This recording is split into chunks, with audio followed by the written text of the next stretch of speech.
అమెరికాకి పాకిస్తాన్లో ఒక పెద్ద షాట్ తగిలింది. నెంబర్ 1, పాకిస్తాన్ ఇంత అన్సేఫ్డ్ కంట్రీనా అన్నది అమెరికాకి అర్థమైంది.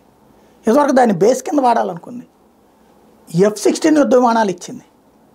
సరే, వాళ్ళు ఏదో తాలిబాన్ల మీద దాడికి అనుకునే కంటే కూడా చైనా రేపు పొద్దున ఏదన్నా ప్రాబ్లం అయితే చైనాకి చెప్పడం కోసమని పాకిస్తాన్ని ఒక స్థావరంగా వాడుకుంది అమెరికా. అయితే తాలిబాన్ల నుంచి వెనక్కి వెళ్ళిపోయినప్పుడు ఇంకా ఇది ఎందుకులే అనేసి ఇప్పుడు తాలిబాన్లకు ఎట్లయితే తన ఆయుధాలు గిఫ్ట్గా ఇచ్చి వెళ్ళిపోయిందో పాకిస్తాన్కి అట్లా F-16లు గిఫ్ట్గా ఇచ్చిపోయింది.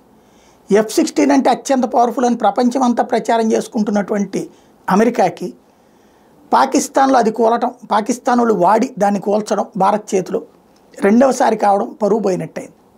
నెంబర్ 2 వచ్చేటప్పటికి ఈ F-16 విమానాలు ఉన్నటువంటి ప్రదేశం మీదన కూడా బాంబులు పడ్డాయి అన్నటువంటిది కొత్త అంశం. ఇప్పుడు అది విలవిల్లాడతా చెక్ చేసుకుంటోంది. అట్లాగే పాకిస్తాన్ అణుస్థావరాలకి పరోక్ష సహకారం ఇచ్చింది అమెరికా ఒకప్పుడు.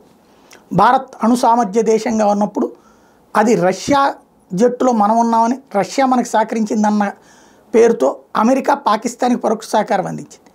చైనా కూడా సహకారం అందించింది. దాంతోనే దాని దగ్గర అణ్వాయుధాలు తయారయ్యాయి. అవి ఏ కొండల్లో అయితే దాచిపెట్టిందో అక్కడ ఉన్న నర్గోడా దగ్గరనే కొట్టి వదిలిపెట్టింది భారత్.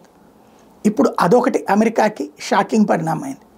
అమెరికా తన వ్యూహాత్మక భాగస్వామిగా పెట్టుకుందాం అనుకున్నటువంటి పాకిస్తాన్ అత్యంత వ్యూహాత్మక విఫల దేశం కిందన కనబడుతోంది.